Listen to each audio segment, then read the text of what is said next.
د پنجشیر په شتل کې د مقاومت جبهې او طالبانو ترمنځ نښته دوام لري. پنجشیر کې ځایي سرچینې وایي چې په دغه ولایت کې د طالبانو او مقاومت جبهې ترمنځ سخته نښته روانه ده. سرچینې زیاتوي چې دغه نښته پنجشنبه د غبرګولي پر 26مه د پنجشیر د شتل ولسوالۍ په ارزو دره کې پیل شوې او تر اوسه دوام لري. د سرچینو په وینا دغه نښته داسې مهال رامنځته شوه چې طالبانو له څو لوریو د مقاومت جبهې پر پټنځایونو برید وکړ. که څه هم د دغو نښتو تلفات روښانه نه دي، خو د مقاومت جبهې نن پرون مازدیګر اعلان وکړ چې د هغوی ځواکونو په ارزو دره کې د طالبانو یوه چورلکه نسکوره کړې او 4 پکې ناست کسان یې نیولي دي.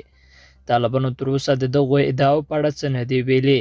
تر ورځو هم طالبانو په ارزو دره کې د مقاومت جبهې پر پټنځایونو برید وکړ، خو د دغه جبهې د ځواکونو لخوا په شا وتنبول شول. په یو بل تازه خبر کې بیا وایي چې قطر وایي د بشپړ ثبات تر راتګ پورې افغانانو سره مرستې ته دوام ورکوه. په جنوا کې د قطر استازي دفتر افغانستان سره پر بشري مرستو د ټینګار ترڅنګ وایي چې افغان ښځو او نجونو ته باید زده کړو ته د لاسرسي زمینه برابره شي. د قطر د بهرنیو چارو وزارت په یوه خپره شوې خبرپاڼه کې راغلي چې دا څرګندونې په جنوا کې د دغه هیواد د ځانګړي استازي مرستیال تلال النما د بشري حقوقو 50مې ناستې ته کړې دي.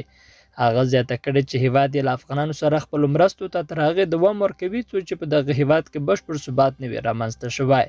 د قطر دغه استازي افغانستان کې پر داسې یوه اجماع هم ټینګار کړی چې له امله یې په سیمه کې هم ثبات رامنځته شي. تلال د افغانستان پر بشري او اقتصادي وضعیت اندېښنه ښودلې او له نړیواله ټولنې وغوښتل چې افغانستان سره په دې سخت وخت کې بشري مرستې وکړي. په جنوا کې د قطر استازي ویلي چې افغانان له تېرو څو لسیزو راهیسې له جګړو کړېږي او باید له دې وروسته د حالات رامنځته نه شي چې دوی له جګړو زیانمن شي. هغه په ټینګار سره ویل افغانانو سره باید داسې مرستې وشي چې هغوی په خپله اقتصادي، ټولنیزو او امنیتي ننګونو سره مقابله وکړای شي. قدرمنو دوستانو، له ملتیا مو مننه.